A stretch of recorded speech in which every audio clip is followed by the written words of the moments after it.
Hey, what's going on, guys? B Flatten here with a brand new video today. The final week of Golden Week 1.0 spoilers for TemTem. Number 5 is Economy, Kudo Rewards, and Breeder Routes. So hello once again, Tamers. This is the final patch notes on what they're going to be spoiling for us come 1.0, September 6th, by the way. Just as a clarification. Let's get right into it, because this is going to be a big one. Pansons or the lack thereof, and current activities. With the current changes then in 0.9, which is the most recent patch that happened, and the inclusion of the auction house in the dojo park, we believe that the economy for Pansun is in an adequate place currently. The inclusion of extra feathers as a reward for extra activities represents a general improvement in rewards for all activities, since now you will get both the RNG rewards and the feathers to purchase the non-RNG rewards. So it's kind of like a balance system between the both. Like, hey, you can go for RNG, or if you have the feathers, you can just purchase the things that you don't want to do RNG for. We don't have plans for additional changes in this aspect. However, there is some other areas that need some improvement. We are drastically reducing the price of cosmetic and housing items. So if you want to purchase cosmetics and housing items, hold off on those Pansuns, because they are going to be going on super discount as soon as 1.0 drops. So hold off on that.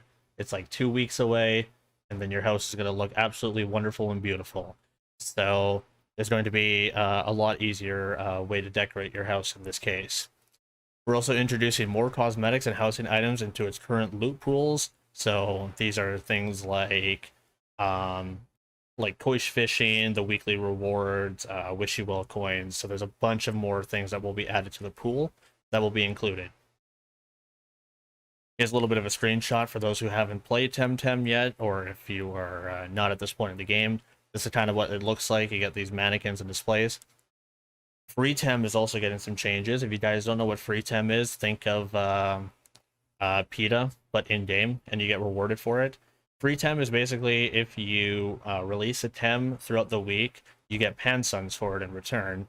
But if you release a certain amount, if you hit a certain milestone, every single week there will be different rewards that will change. So like there could be a 50 mark, you get this, or 250 mark, you get this. And it maxes out at usually 400 or 450 a week.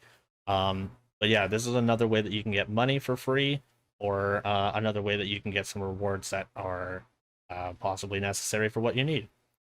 Our idea behind Free Tem was never for it to become an activity on its own, but to exist as a bonus for people already choosing the path of capturing new Tems, mainly breeders. However, it has never perceived as such. We are going to keep it, but we are drastically cutting by half the time that is needed to receive the rewards. Currently, the cap for the last item is 4 to 450, like I was mentioning, and we're tuning the cap to -200 and adjusting the rest accordingly. We're not increasing the Pansun rewards to accommodate this change, but we are now adding feathers as a reward for releases to compensate. So they're basically removing Free Tem in half to cut down the time that it takes to do it as an activity. It was more or less, as I mentioned, supposed to be just a bonus, not really a let's do it as an actual activity that takes 6 hours or whatever. It's kind of just like there as like, oh, it's a bonus, you know? Last but not least, we're finally adding the rewards for completing kudos. So kudos are like their in-game achievements. So you know how in an achievement, you could press start, for example, and an achievement will pop up. TemTem has their own achievements. They're called kudos. So if you complete a kudo, not only do you get the message appearing on your screen, congrats, you completed a kudo, you actually get rewarded for it too. Most of the kudos will grant feathers, and that's why we weren't able to grant rewards before. So if you have them completed previously, you can actually still get rewarded for them come the time that they get the rewards for it. Some of them will also grant other more exclusive rewards like new cosmetics, housing items, titles, things like that. So if you completed them prior, great. If you haven't, now you have an incentive to complete these kudos. There is a logbook to see where your missions for your kudos are. The last breeder route. If you're new here, first of all, hi, welcome. Breeders were a backer tier on our Kickstarter whose perks included designing 1 Tem and 1 route each. We've slowly but surely been covering the process behind the creation of the Tems and routes. And today is the turn of Tutorix, I don't know who that is, the breeder behind Purpoise and Lowaddle, route the Sea Queen's Aquarium. This new route will be added to the game with version 1.0. So for those who kickstarted the game, they actually were able to design one TEM in the game, and they could actually include one route in the game as well for kickstarting the game. So now they're going to be including, I believe this is the last one, which is going to be super cool. I'm actually really excited about this.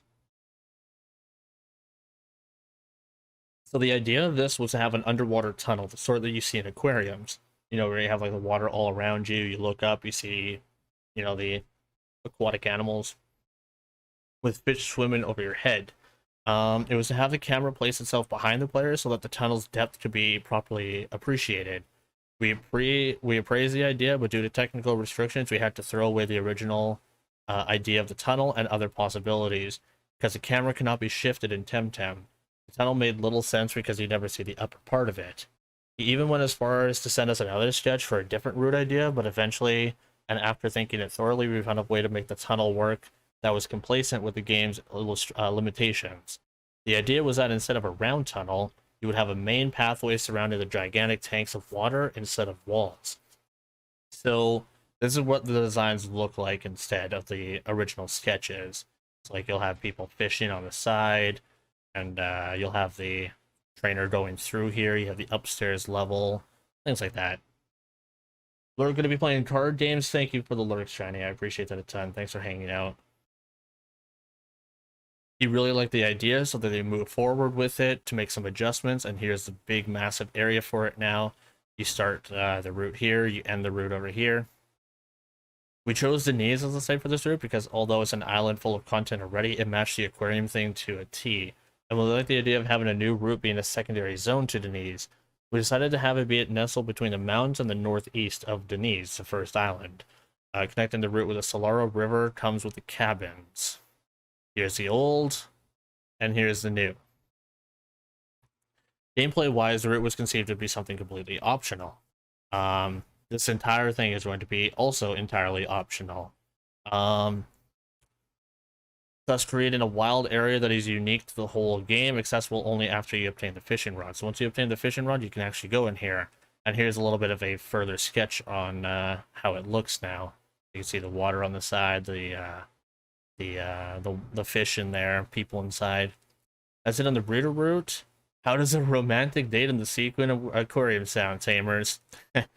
That's it for now, Tamers. That's a wrap on the general idea of 1.0. We are a bit out of depth with sharing things so openly so early on, but we believe these changes are really relevant to the final outlook of the game, and that it really shows the effect your constant stream of feedback during the early access have had on the game, as well as our compromise to listen to it. We hope these posts might have helped eliminate worries, spark some excitement, and maybe even rekindled lost hopes.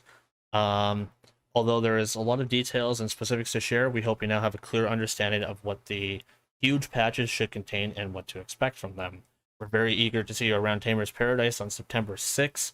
Let's close the top of the wonderful week by flexing a first look at what the world of TemTem might look come a version of 1.0. So here's a few screenshots of what we're going to be seeing soon.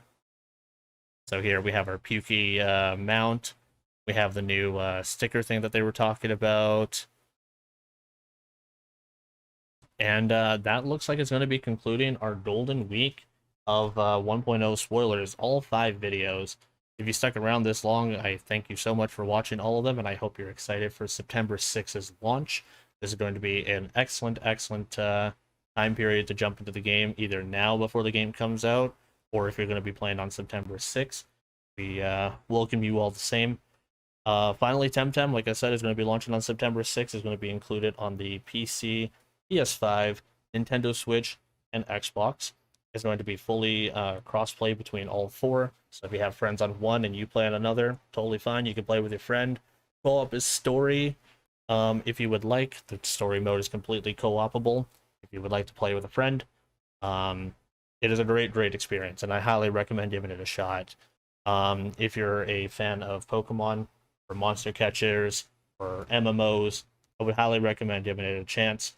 It's also about half the price of Pokemon, so it's not too much of a money sink as most games would be. I hope you guys genuinely give it a shot, and I can't wait to provide more content for you guys on this game. Have yourselves a great night, everybody. That's all from me. Take care, all. My name is B-Flying, and I'm signing on out of here. Take care, all. Laters.